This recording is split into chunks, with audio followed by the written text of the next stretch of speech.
Então, nossa aula é sobre como o batismo com o Espírito Santo. Como é que nós entendemos o batismo com o Espírito Santo? Entendemos igual os nossos irmãos pentecostais?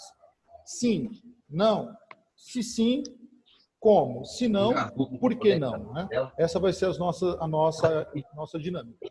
Então, primeira coisa, nós temos que entender que o batismo ele é um símbolo da unidade cristã, conforme nós aprendemos na última aula sobre batismo. Batismo é um símbolo, tá?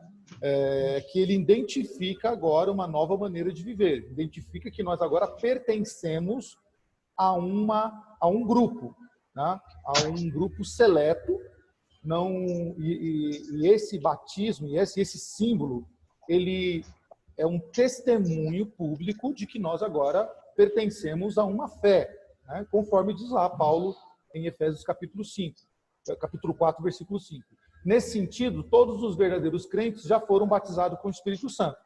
A nossa diferença, Ingrid e Felipe, acho que já pegou isso na teologia sistemática lá no curso que você está fazendo, que todos os crentes eleitos por Deus, né, eles são batizados com o Espírito Santo, ou seja, o Espírito Santo mora em nós. A diferença nossa para o pentecostalismo clássico que eles defendem que o batismo com o Espírito Santo é uma espécie de segunda bênção, né? Ou uma segunda experiência com Cristo, né? A primeira experiência ela seria o batismo nas águas e a segunda experiência seria o batismo com o Espírito Santo. Então seria uma espécie de segunda visitação ou segunda bênção do Senhor na vida do cristão. Nós entendemos que não é assim, entendemos diferente. Nós entendemos que os crentes, todos os crentes, os cristãos autênticos, eleitos por Deus, são batizados com o Espírito Santo. Porque o Espírito Santo reside, mora, né, dentro de cada um dos cristãos. Por isso, nós conseguimos, então, responder à fé. Por isso, nós conseguimos servir a Cristo, né, da maneira que Ele quer. Tá? Isso nós podemos ver em Coríntios, né? No primeiro texto, na primeira carta de Paulo aos Coríntios, pedi para o Felipe ler para nós, 1 Coríntios 12, versículo 13. Tá? É um texto bem conhecido. 1 Coríntios, capítulo 12, versículo 13. Pode ler, Felipe. Assim está escrito: pois todos nós fomos batizados em um espírito, formando um corpo, quer judeus, quer gregos, quer servos, quer livres, e todos temos bebido de um espírito. Isso. Então, Paulo defende que nós estamos dentro de uma só fé. Tá? Não existe, como os irmãos pentecostais, e todo respeito a eles, nós queremos sempre o bem dos nossos irmãos, não queremos o mal deles, mas é meio complicado, e isso já era muito complicado quando eu frequentava, quando eu era membro da igreja pentecostal, entender que dentro de uma comunidade de cristã, de fé, existiam dois povos. Um povo que tinha uma experiência e um povo com uma segunda experiência. Existia, então, crentes em nível 1 e crentes em nível 2. Existiam crentes que eram seletos, batizados com o Espírito Santo, e outros não. É como se existisse dois tipos de fé, né? Nas igrejas reformadas históricas cristãs, nós entendemos que todos nós somos batizados em um só Espírito, e esse batismo que Paulo diz é o batismo com o Espírito Santo, é o batismo em Cristo. Tá? Samuel. Oi. Você tocou nesse assunto, quando você tocou no texto aqui de 1 Coríntios 12, até me lembrou um episódio de que eu recentemente conversei com o irmão pentecostal que conheço, né? E até ele mesmo acha difícil sustentar essa ideia, esse ensino de segunda bênção, né? Uhum. E até fiz uma pergunta para ele que ele não conseguiu responder. Eu falei assim, irmão, considerando que primeiro que a igreja de Corinto era uma igreja totalmente cheia de problemas, isso é apresentado em toda a carta, uma igreja que havia divisões, era uma igreja que havia uma carnalidade extrema e muito visível. Como se explica esse batismo com o Espírito Santo sendo uma segunda bênção em uma igreja, em um local onde havia pessoas que viviam uma vida totalmente diferente da vida que a Bíblia nos ensina, que a vida cristã nos exige? Sim. Qual foi a resposta Então dele? Ele não soube responder. Não tem resposta para isso mesmo, né? Porque é uma incoerência, né? É uma incoerência teológica. Então você não consegue sustentar a sua tese baseado em pressupostos não bíblicos. Todo pressuposto que não é bíblico, você não tem como defender. Entendeu? Então, é o que acontece, por exemplo, com os adventistas, com o Testemunho de Jeová, com os unicistas, com seitas dentro do cristianismo que baseiam a sua doutrina ou numa profetisa, né, ou numa tradição histórica, ou por revelação de um anjo ou de algum guru espiritual. Então, eles não conseguem defender a sua tese, porque os seus pressupostos são pressupostos baseados em coisas fenomenológicas e não na Bíblia, né? Vanusa, bom dia, né? Nós estamos estudando a lição número 8, tá? Visto que vocês, semana passada, estudaram a lição 9. Então, nós estamos falando sobre o batismo com o Espírito Santo, tá bom? Qualquer pergunta, eu estou desativando o microfone de vocês, só por questão de barulho, mas qualquer coisa vocês ativam aí e perguntam, tá bom? Bom, continuando então, meus irmãos. Tristemente, entre os cristãos, há apenas a divisão no que diz respeito ao batismo com água, né? Nós vimos isso na aula sobre batismo. Existe uma divisão entre presbiterianos, entre batistas, tá? E entre os congregacionais, e cada um entende aí uma forma de batismo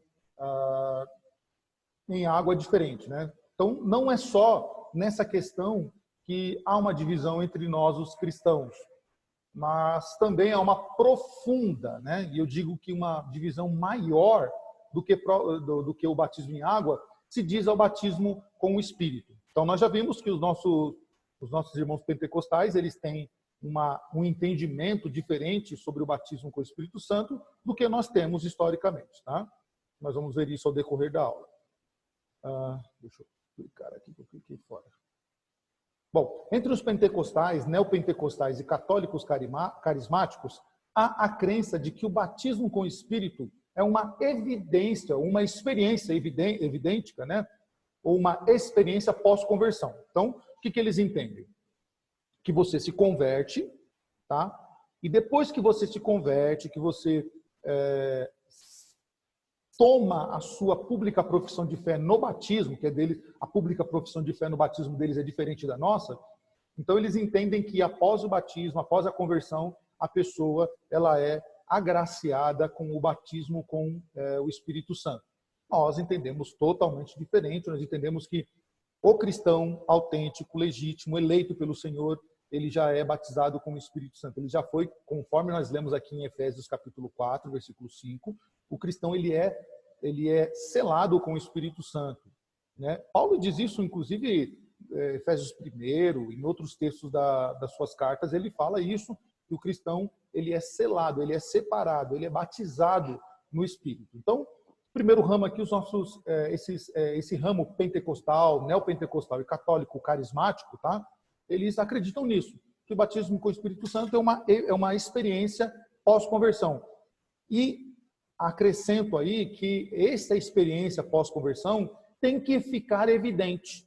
E qual é a evidência de que uma pessoa foi batizada com o Espírito Santo? Os dons de línguas espirituais, né? E dom de línguas para ele não é o dom de línguas idiomáticas, mas é o dom de línguas angelicais. Então, uma pessoa que recebeu o batismo com o Espírito Santo em uma desses ramos, seja pentecostal, neopentecostal ou católico, tem que verbalizar isso em línguas dos anjos, tá? Isso é uma outra aula, nós veremos isso. Então, qual é o problema disso, né? O problema com essa abordagem desse pessoal continuista é que a igreja é dividida em duas categorias de crente, como eu disse no começo da aula. Então, fica meio esquisito. Eu não sei se vocês tiveram essa experiência, né? Acho que o Felipe teve, eu tive essa experiência. Não sei se Vanusa e Ingrid teve, mas é bem esquisito, né? Você fica dentro de uma igreja, de uma comunidade com X número de pessoas. Uns são chamados de os espirituais, que são aqueles que são batizados com o Espírito, eles têm dom, eles falam em línguas, são achegados de Jesus, são mais assim com Jesus, né? porque eles são batizados com o Espírito Santo, e do outro lado tem os crentes carnais, que só são batizados na água, né? São crentes que labutam, são crentes que oram, são crentes que pedem, Senhor, me batiza, Senhor, tem misericórdia de mim, Senhor, me eleva o meu nível, me coloca na prateleira de cima também, junto com os meus outros irmãos, né? Eu sou um miserável, estou na prateleira de baixo, parece um sal na cozinha de uma casa, né? As coisas melhores estão em cima, bolacha, o doce de goiaba, né? O óleo e o sal sempre fica lá embaixo escondidinho. Não quero ser esse tipo de alimento na despensa, né? Então, parece que tem dois tipos de crente dentro de uma igreja. E esse tipo de atitude, meus irmãos, acaba criando classes de crente, onde umas são mais espirituais do que a outra. E isso acaba acontecendo o quê? De algumas pessoas em determinadas igrejas, ou na maioria dessas igrejas, né, elas, quando tem um problema, elas vão consultar esses crentes mais espirituais. Então, deixa eu falar com a irmã fulanazinha, né? Porque a irmã fulanazinha é batizada com o Espírito Santo e ela tem os dons, ela fala em línguas, ela é assim com Deus e eu não sou batizado com o Espírito Santo. Deixa eu me comunicar com ela, deixa eu falar com ela, porque ela tem a revelação de Deus, ela tem intimidade com Deus e eu não sou, né? Então acaba criando esse problema, tá? Esse tipo de abordagem acaba ocasionando uma divisão de classes dentro da igreja e isto é um problema. Alguém pediu a palavra? Não? E, Samuel, só não tem intérprete nessa história aí, né?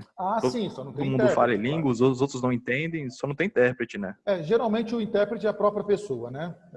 Até mesmo ferindo uma das regras do apóstolo Paulo de que haja intérprete, né? Então a pessoa mesmo, ela fala lá, quando ela não consegue interpretar aquilo, fica ao Deus dará, fica ao léu, né? Fica no ar aquilo que você ouviu, né? Então é uma complicação e acaba gerando problemas. Eu congreguei numa igreja que teve um problema muito grave sobre isso, sobre essa questão de divisão de classes, né? Houve um problema muito grave e acabou terminando numa reunião mesmo para colocar os pingos nos is aí, porque gerou um problema maior, né? A pessoa que se dizia espiritual, da classe de cima, que tinha intimidade com Deus, falou algumas coisas lá, e a outra classe de irmãos que não tinham esse tipo de espiritualidade, né, vamos colocar assim, se sentiu ofendida, né? Porque, claro, acaba se sentindo ofendido. Imaginou a pessoa chega e fala, olha, todo mundo é assim, a pessoa, por que Deus não falou comigo assim? Por que fala com ele e não fala comigo, né? Então, gerou um problema muito grande, o pastor teve que fazer uma reunião para acalmar os nervos na igreja diante dessas duas classes de crentes, né? Isso é um problema.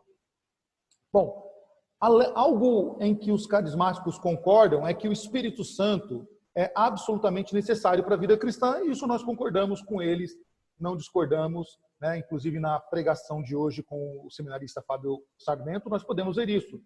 Nós precisamos ter uma vida cristã, nós precisamos ter a vida cristã, e é o Espírito Santo quem nos ajuda a ter uma vida cristã condizente com as Escrituras. Isso ficou muito claro na nossa pregação de hoje, né? Então, isso nós concordamos com eles, tá? Com os carismáticos, nós concordamos com eles. Sem o Espírito Santo é impossível nós temos uma vida cristã bíblica, uma vida cristã que seja agradável ao Senhor nosso Deus, tá? Bom, qual é a importância do Espírito Santo, então, né? Olha que interessante esse texto, né? Jesus foi o grande consolador de seus discípulos. Nós vemos isso nos evangelhos. Quando os discípulos estavam tristes, né? Estavam abatidos, estavam meio tristonhos, Jesus Cristo sempre os consolava. Vocês podem ver isso em diversos textos. Eu gosto muito, sempre cito ele, porque é um dos textos que eu mais gosto na Escritura, se não o que eu mais gosto, João 14.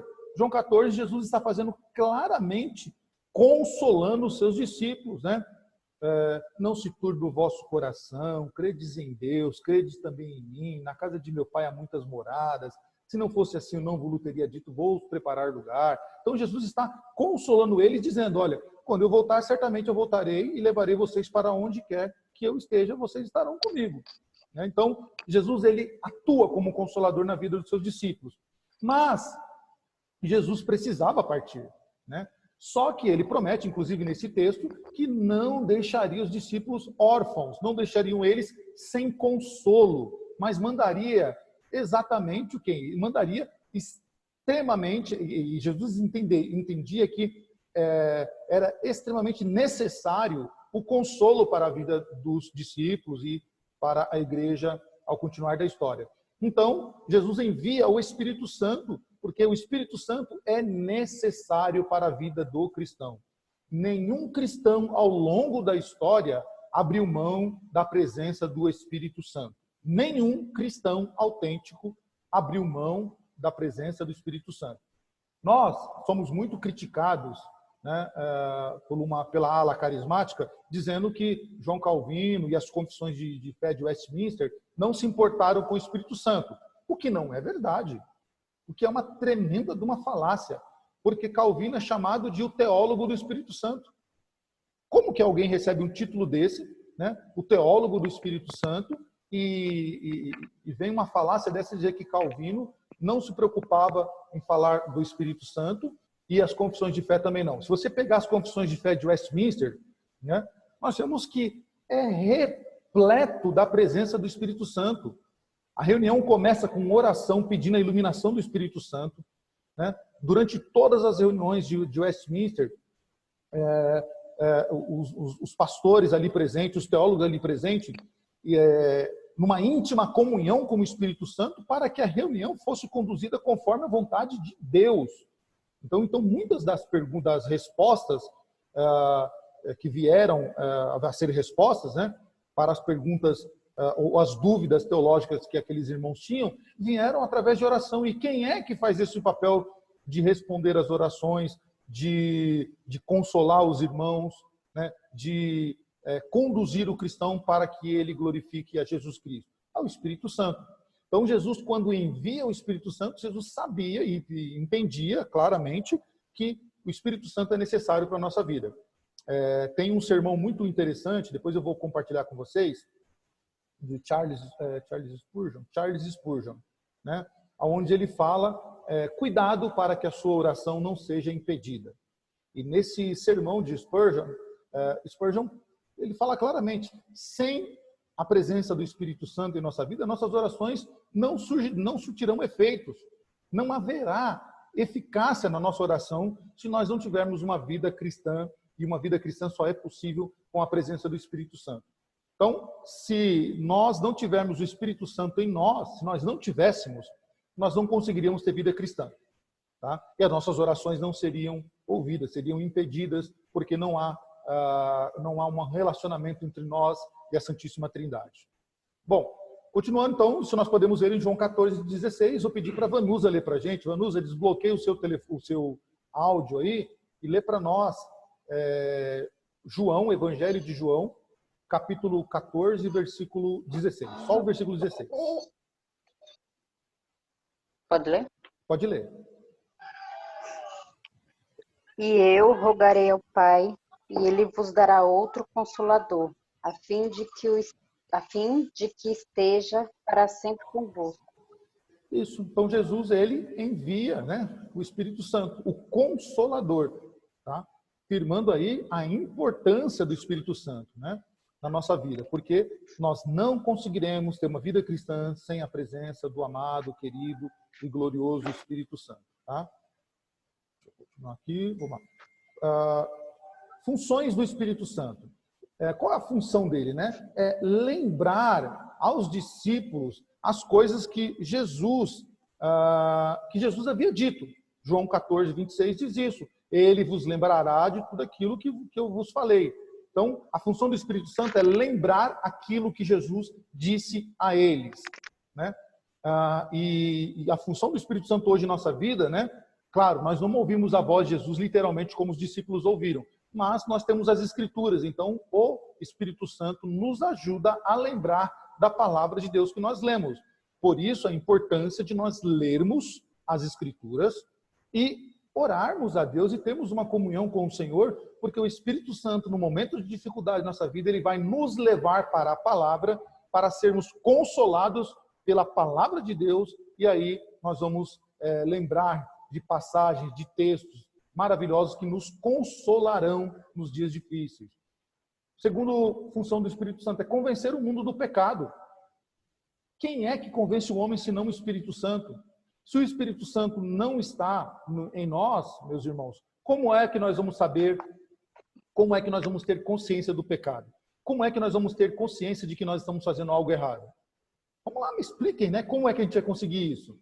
Como que os pentecostais, os carismáticos defendem que nós só teremos o Espírito Santo após o batismo, né? Quem é que nos convence do erro? Quem é que diz para nós, olha, você está dando mancada, você está errando, você está emprestando os seus olhos para coisa errada, seus ouvidos estão ouvindo coisas que não convêm, né? As suas mãos e os seus pés estão pecando contra a santidade de Deus. É o Espírito Santo que faz isso. Então ele nos convence do pecado, né? Nos convence da justiça e do juízo. Está lá em João 16 também. Tá? Então é ele que nos convence dos nossos erros, ele que nos convence a andar na justiça, nos orienta a andar na justiça, andar na verdade, né? E nos convence de que nós precisamos estar diariamente conectados com Deus, com o Senhor Jesus Cristo. Também a função do Espírito Santo é guiar os discípulos a toda a verdade. Meus irmãos, o Espírito Santo sempre nos levará à verdade, tá? Sempre nos levará à verdade e nunca nos levará à mentira. Eu me lembro agora, veio agora na minha cabeça uma vez, um culto que eu estava, era uma vigília que eu estava, né? Lá há muitos anos e muitos anos atrás. E aí uma missionária começou a pregar, né? E ela pregava dizendo assim que ela estava passando um aperto, né? Um aperto financeiro, e ela orava a Deus, falava, Senhor, eu preciso, né? O Senhor sabe que eu estou fazendo a sua obra, tal, tudo errado a vida, né? E aí, naquela vigília tinha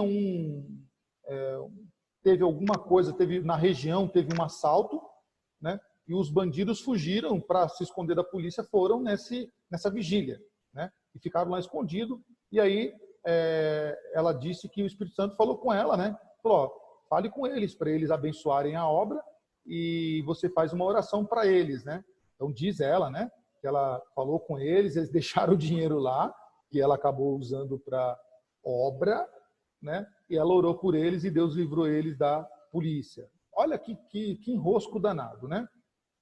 Tudo mentira, tudo errado. Você acha que o Espírito Santo vai estar no erro, vai estar andando no erro? Não. O Espírito Santo está na verdade, tá? Ele está na verdade. Ele não anda no erro conforme esse pessoal acredita aí, não, tá? Então, o Espírito Santo sempre vai nos guiar na verdade. Tudo que é verdadeiro, tudo que é justo, tudo que é santo, o Espírito Santo nos conduzirá a ele. Ele nunca vai nos conduzir a viver uma vida de mentira, uma vida de engano, uma vida de erro, nunca, tá? O Espírito Santo vai nos ajudar a glorificar a Jesus, tá? Vai nos ajudar, vai nos conduzir a exaltar a pessoa de Jesus Cristo, o seu poder e a sua obra, está lá em João 16 também. Então a nossa vida, o Espírito Santo sempre vai nos guiar para que nós venhamos a glorificar a Deus, a exaltar a pessoa de Jesus Cristo, tá? E ao seu poder. O problema desse pessoal carismático é que sempre que o Espírito Santo, vamos colocar aqui, né, os batiza, a exaltação nunca é para Cristo. A exaltação sempre é para a pessoa. Que a pessoa fala, eu busquei, eu orei, eu jejuei, e eu recebi, agora eu tenho poder, né? Eu tenho uma espécie de capa, uma capa de herói, que agora ele vira um super crente na igreja. Então ele acaba sendo exaltado, as pessoas acabam olhando ele como um guru, como um profeta, como alguém que está acima dos outros, né? Então, esse não é a função do Espírito Santo. A função do Espírito Santo é exaltar a pessoa de Jesus Cristo. O Espírito Santo nunca exaltará uma pessoa, nunca colocará essa pessoa num patamar de evidência, uma igreja ou qualquer outra coisa, mas sempre a pessoa de Cristo. Tá? E também garante, né, que os discípulos, o Espírito Santo é uma garantia de que nós pertencemos a Cristo. Então, qual é a garantia de que eu e você pertencemos a Cristo. O Espírito Santo. Isso está na Bíblia? Está na Bíblia, né? Efésios, capítulo 1, lá nos últimos versículos, vamos ler isso aí, Efésios 1, 13 e 14, eu vou ler aqui para vocês. Efésios 1, 13 e 14, está muito claro isso nas Escrituras, tá? Efésios 1, 13 e 14, ó. Em que vós também, né, ele está falando aqui das bênçãos de Deus em Cristo, né, e sendo Cristo o autor da redenção, diz assim, em que nós temos também, depois de ouviste a palavra da verdade, o evangelho da vossa salvação, tendo nele também crido, fostes selados com o Espírito Santo da promessa, o qual é penhor da nossa herança até o resgate da sua propriedade em louvor da sua glória. O que o texto está dizendo? Esse selado aqui, ele é um selo de propriedade. É como se você tivesse uma marca, uma tatuagem em você dizendo assim, pertence a Cristo. É isso que o Espírito Santo faz. Ele nos marca, ele nos sela como propriedade dele. Tá? Então, o Espírito Santo em nós é a garantia de que nós somos salvos. Para os pentecostais, né, para os carismáticos, a garantia de que eles são salvos é eles estarem com uma vida moral correta, né? Isso também, claro, é válido, mas não é isso que requisita a nossa salvação, ou que nós pertencemos a Cristo. Essas igrejas são muito ligadas à questão moral, tá? A questão de doutrinas, mas para aquilo que está nas Escrituras, como é que eu sei que eu pertenço a Cristo? Se o Espírito Santo reside e mora em mim. Então, como a Bíblia diz que nós somos selados com o Espírito Santo, nós somos batizados, né? Esse batismo é feito em todos os crentes. Então, nós fomos batizados para que tivéssemos a garantia de salvação. Então, todos aqueles que pertencem a Cristo foram batizados no Espírito Santo e já está selado como propriedade exclusiva do Senhor.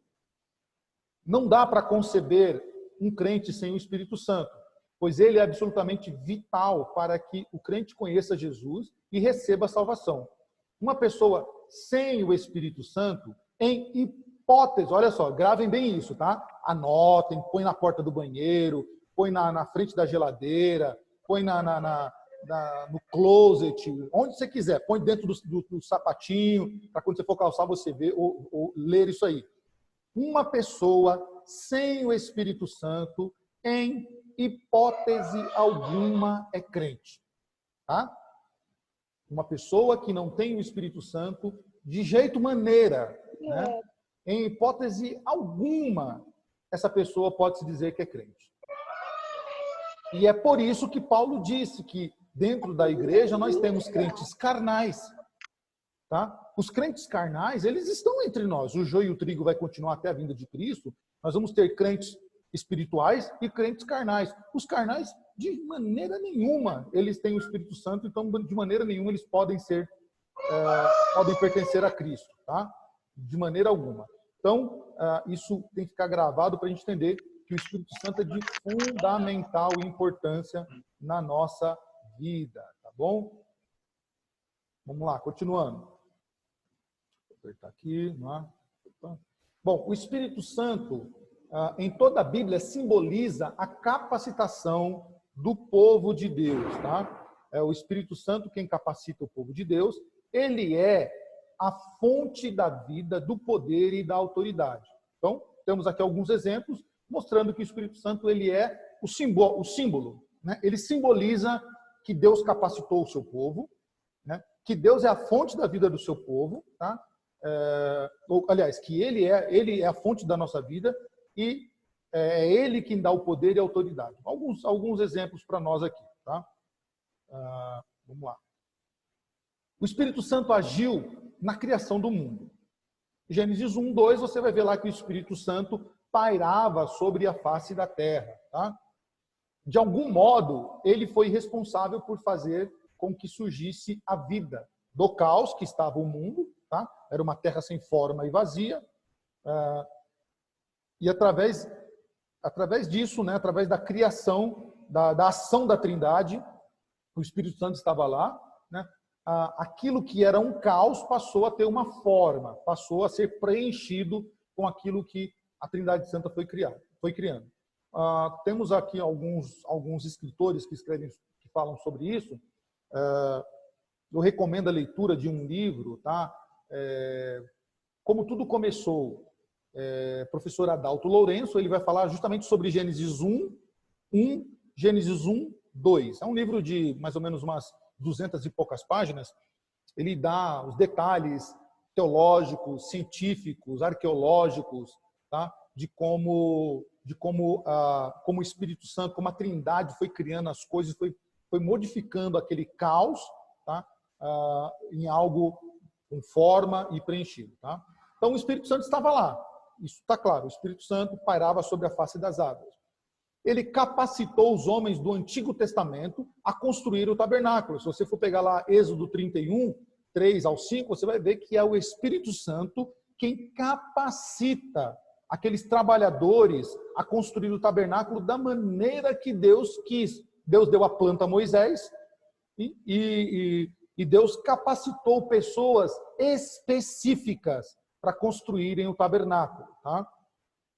Foi também através do Espírito Santo que reis, profetas e sacerdotes foram ungidos para a missão que eles iam desempenhar. Seja reis, né, como Davi, como o próprio Saul, foram ungidos pelo Espírito Santo, como sacerdotes, como o profeta Samuel, né, o sacerdote Eli, melhor dizendo, como o profeta Samuel, todos eles receberam a unção do Espírito Santo para determinadas coisas que iam fazer. Tá? Jesus disse que o Espírito Santo iria capacitá-los para uma tarefa que precisava desempenhar.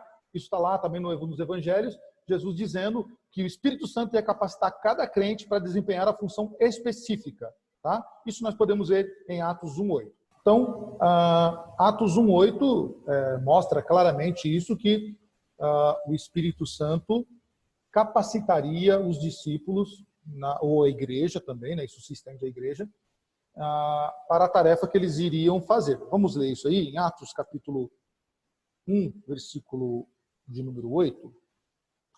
Pega uma Bíblia, abre a Bíblia de vocês aí, Atos capítulo 1, versículo 8.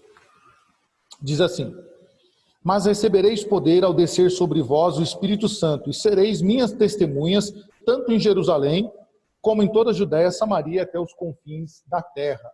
Tá? E isso se cumpriu, tá? Com a descida do Espírito Santo em Atos 2, e continua até os dias de hoje, a igreja avançando, sempre avançando. Portanto, o Espírito Santo é o grande dom de Deus para o seu povo. Tá? Uma vida cheia do Espírito Santo é o que Deus sempre idealizou para o seu povo desde a fundação do mundo. Tá bom? Então, qual é a função do Espírito Santo? Está muito clara nas Escrituras, né?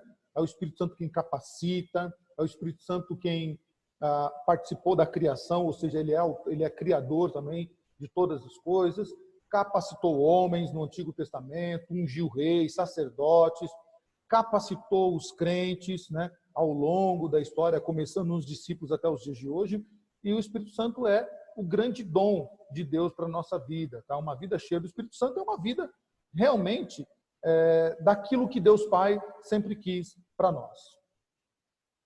Bom, a primeira bênção, vamos ver, né? É justamente porque o Espírito Santo tem toda essa importância que não podemos conceber a conversão desassociada do batismo com o Espírito Santo, como fazem os carismáticos. Os carismáticos, eles separam, eles dividem conversão, batismo com o Espírito Santo. Nós não desassociamos, nós entendemos que a conversão se dá, né, junto com o batismo com o Espírito Santo. Não é uma segunda bênção. Então eu me converto, né, e aí depois eu sou batizado com o Espírito Santo.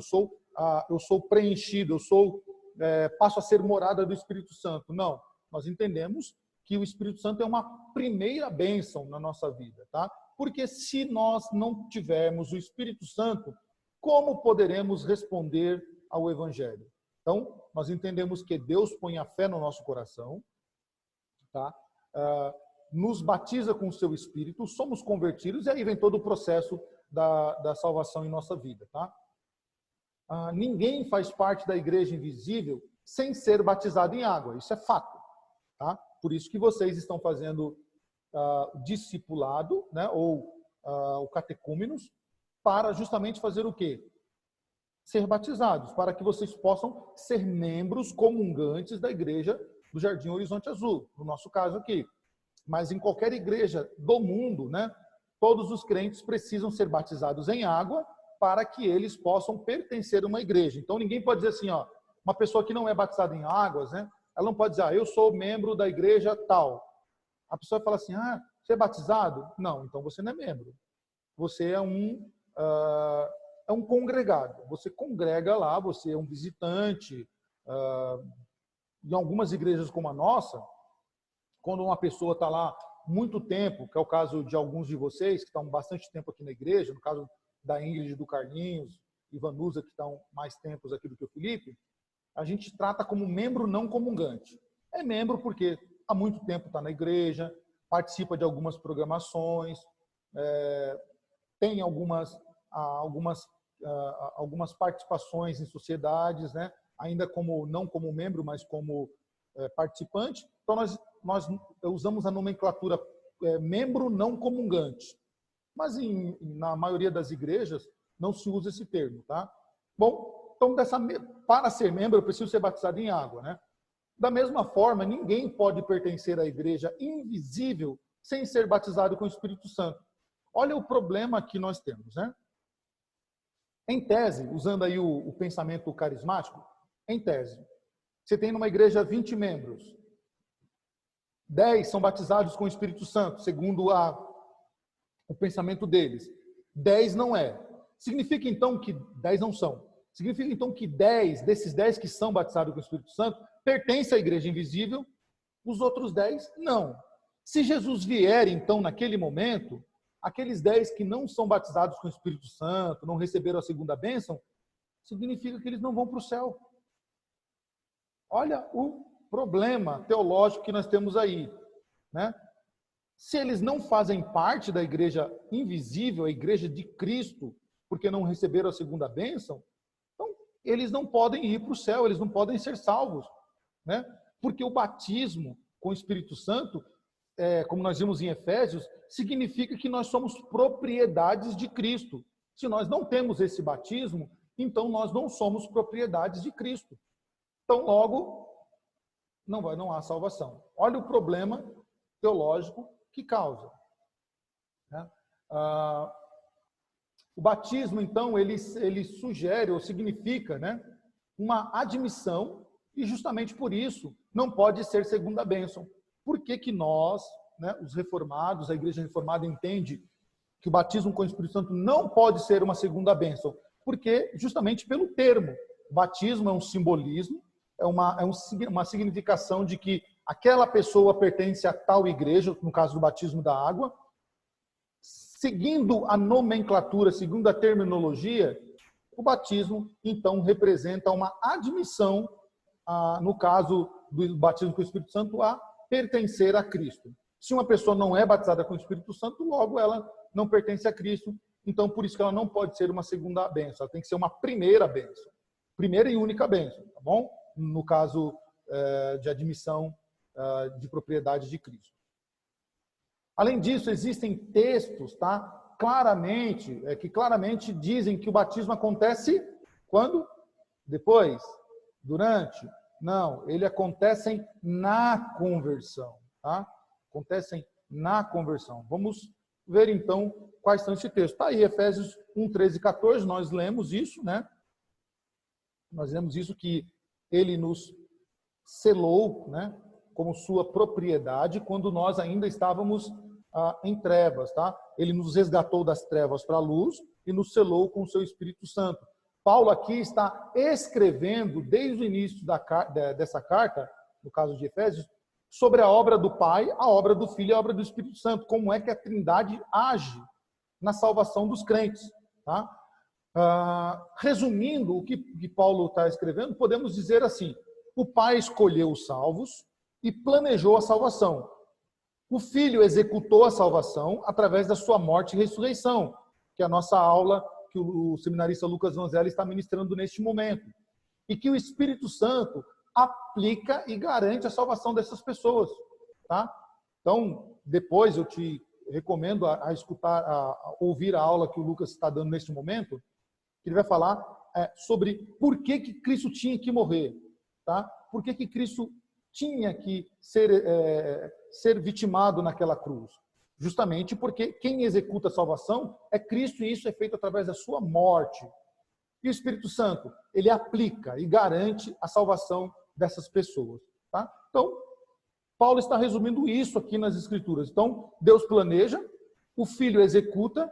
Se o Filho já executou a salvação, o Espírito Santo agora só faz o quê? Só sela, só coloca lá o seu carimbo. Salvo, garantido nos céus, propriedade de Deus. Tá? É isso que diz as Escrituras. Quando é que o Espírito Santo faz isso? Seria a pergunta. Tá? Vamos lá. Paulo diz que isso acontece quando alguém ouve a palavra do Evangelho, tá? Ou a palavra da verdade, tá? O Evangelho da salvação, e crê. Quando isso acontece, então a pessoa ela acabou sendo carimbada, né? Como propriedade de Deus, como propriedade do Senhor. Então Paulo que diz que isso acontece quando a pessoa ouve a palavra da verdade. Tá? Quando alguém crê, é selado com o Espírito Santo da promessa, que vai funcionar como um penhor, uma garantia da vida do crente. Tá? Vamos ver isso? Ou seja, a vinda do Espírito Santo sobre aquele que crê é a garantia divina de que a pessoa está salva e continuará salva. Tá? Isso é muito claro. A vinda do Espírito Santo sobre aquela pessoa, selando ela, marcando ela, tá? É a garantia de que ela está salva, não é que virá a ser salva, ela está salva e continuará a ser salva, tá? Ou continuará a pertencer a Cristo. Vamos ver alguns textos? Romanos 8:9, por favor, Felipe, lê para nós. Ativa o seu telefone aí, lê para nós. Romanos 8:9, um texto bem conhecido.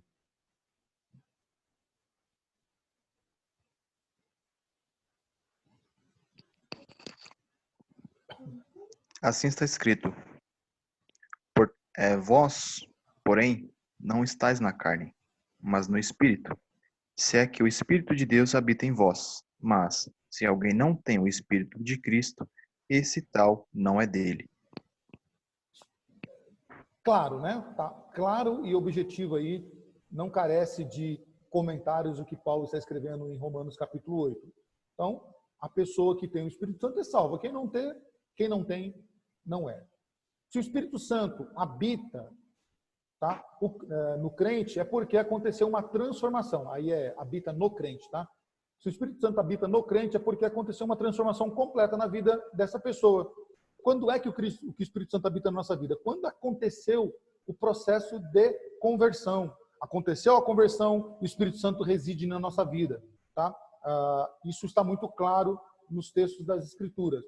Como seria, então, possível uma pessoa se converter e ainda não ter o Espírito Santo? Seria a pergunta, né? Como seria possível uma pessoa se converter e não ter o Espírito Santo? Como é que os nossos irmãos carismáticos responderiam isso? Como é que os carismáticos responderiam isso? Uma pessoa convertida não ter o Espírito Santo. Tem que esperar essa segunda bênção. Paulo está dizendo que um crente que não foi batizado não é crente, né? Pois é o Espírito Santo que faz a pessoa ser crente. Tá? E aí podem discutir, podem fazer alegorias, elucubrações, podem arrumar um monte de pressupostos fenomenológicos, extrabíblicos, podem arrumar todas as narrativas possíveis, mas só basta as Escrituras para nós. As Escrituras dizem isso e para nós basta o que está escrito. Tá? Por isso nós temos afirmado que o batismo com o Espírito Santo não pode ser uma segunda bênção, ele tem que ser a primeira bênção. Tá? E nós temos aqui um texto definitivo para o nosso entendimento. Ingrid, não pedi para você ler ainda, né, Ingrid? Achou que eu tinha esquecido de você, né? Lê para nós aí, Ingrid. Você consegue ler para nós aí 1 Coríntios, capítulo... Tá com a Bíblia perto? Tá, né? A Ingrid tá a ferramenta prontinha ali, ó. 1 Coríntios, capítulo 12, versículo 13. Tá? Primeira? 1 Coríntios, capítulo 12, versículo 13.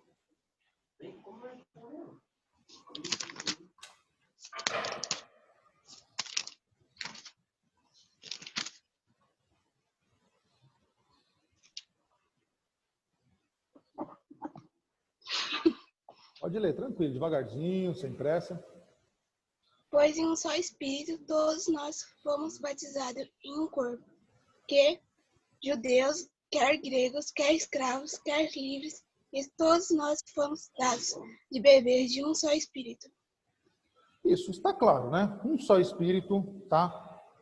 Todos nós. Não fala ali de uma classe de pessoas. Fala que todos nós somos batizados em um só Espírito, que é grego, que é gentil, que é judeu, tá? Está muito claro, não precisamos aí de nenhum preenchimento extrabíblico.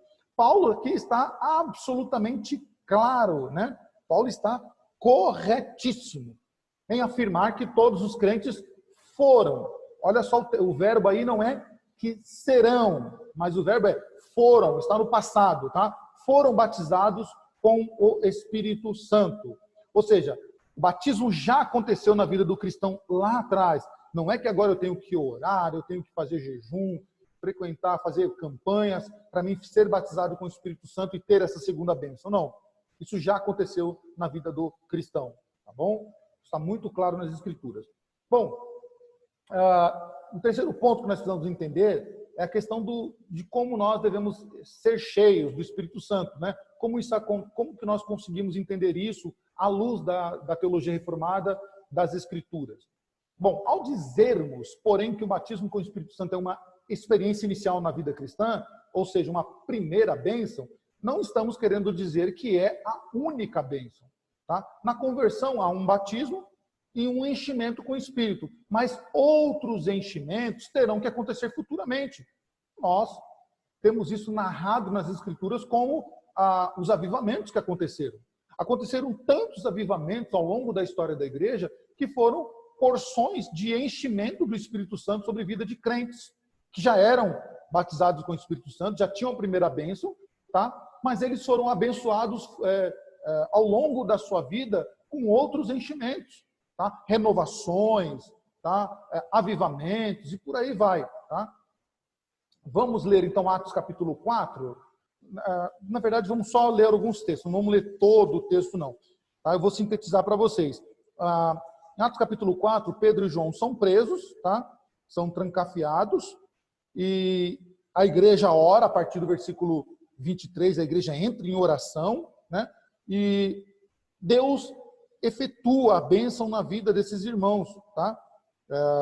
Deus, então, anima esses irmãos a orarem quando Pedro é preso, tá? Quando o Pedro e João são presos, a igreja ela é abençoada, né? Ela vai para a oração e ela é abençoada através de uma, não uma experiência, mas uma bênção, tá? Um enchimento que foi nítido e claro aos olhos de todos. Se você olhar, por exemplo, os versículos 30 e 31, na verdade 29, 30 e 31, olha o que diz. Agora, Senhor, olha para as suas ameaças, falando daqueles, né? E concede aos teus servos que anunciem toda a intrepidez a tua palavra, falando contra aqueles que queriam que os discípulos, que os apóstolos não pregassem mais o evangelho. Porque se você for lá no versículo, a partir do versículo 10 em diante, né?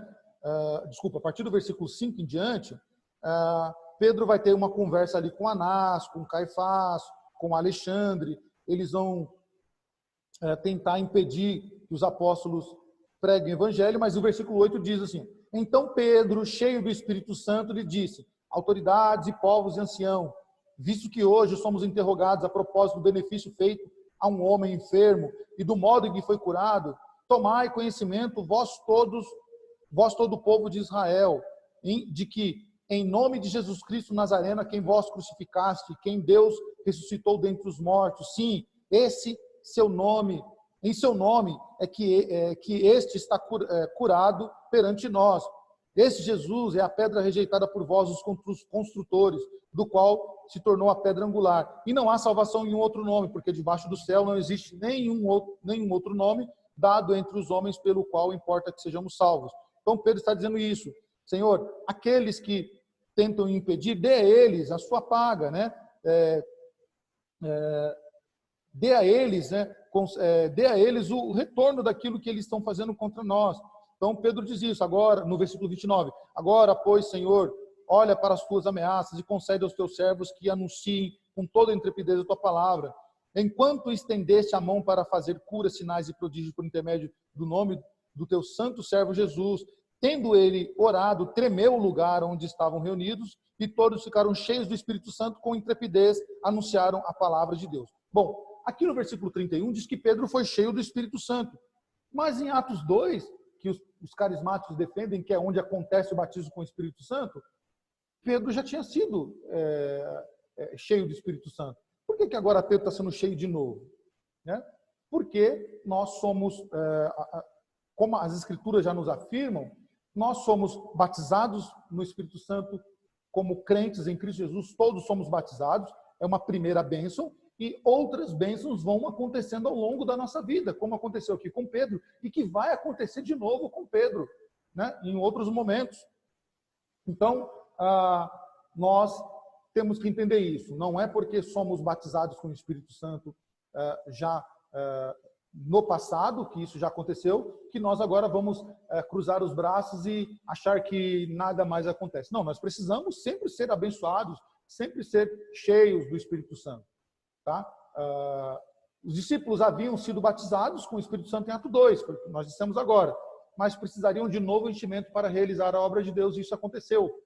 Vários enchimentos são possíveis ao longo da vida do crente. Tá? Isso é tão natural, meus irmãos, que vocês podem olhar para a vida de vocês mesmo, aqueles que têm uma caminhada já um pouco extensa, e ver que vocês não são as mesmas pessoas que de quando vocês aderiram à fé cristã. Vocês teve um momento da nossa vida que a gente estava super crente, né? Estavam firmes, outros momentos a gente estava um pouco mais fraco na fé, depois voltamos a um nível maior, né? Então, assim é a nossa vida. Nós vamos sempre sendo cheios nos momentos fracos da nossa vida. Se nós podemos enfraquecer, também podemos nos encher mais. Então, tecnicamente falando, há um batismo e ele acontece na conversão.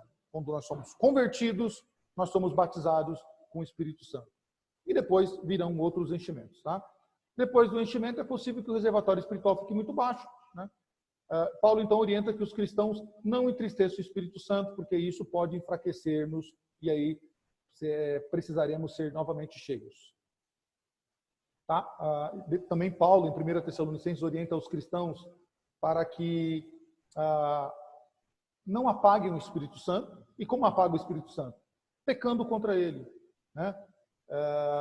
Cometendo pecados contra a santidade de Deus, tá? Cometendo todo aquele tipo de pecado que Paulo fala em Gálatas, que são obras da carne. Tá?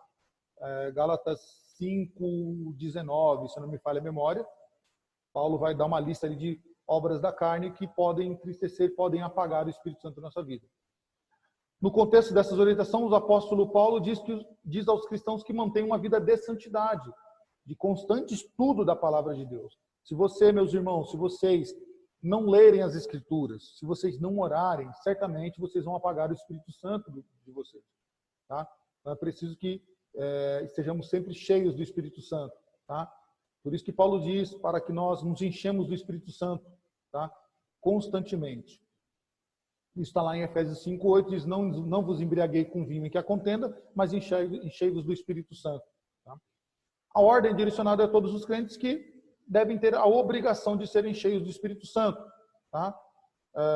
E aqui precisamos esclarecer que podemos ficar cheios do Espírito Santo. João 7:37 e 39 vai nos mostrar isso. É possível, tá? E é necessário, e nós precisamos estar sempre cheios do Espírito Santo. Principalmente nesses dias que nós vivemos, meus irmãos, dias de pandemia, dias de terror, dias em que você liga a televisão, parece que o mundo está acabando, né? É só noticiário de morte, noticiário de desgraça, briga política, briga entre famílias. Então, nós vivemos uns dias difíceis que nós precisamos estar cheios do Espírito Santo para poder estar sóbrios, né? Estar atentos a tudo o que está acontecendo e não nos esmorecermos da fé. Nesse momento de pandemia que nós não podemos estar na igreja, é um prato cheio para aqueles crentes que não buscam o Espírito Santo, que não buscam ser cheios do Espírito Santo, se enfraquecerem, começarem a dar mais prioridade às coisas do mundo, ao invés de ler as Escrituras, ficarem assistindo TV, ao invés de irem para a oração, né, procurarem diversão, até rimou, né, oração, diversão, né, a procurarem colocar como primário as coisas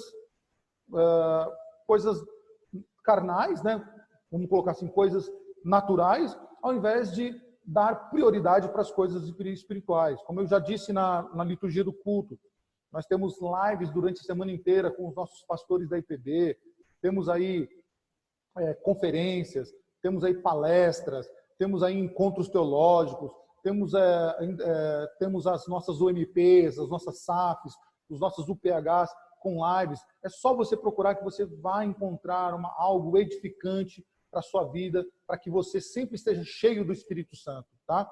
Eu mandei no grupo, né? O irmão Cosmo mandou para a gente, eu já compartilhei com vocês no grupo, o sermão de Spurgeon, dizendo para que nós não venhamos impedir as nossas orações. Ouçam depois com tranquilidade, com atenção, que vai ser muito edificante para vocês, principalmente para os dias difíceis que nós vivemos.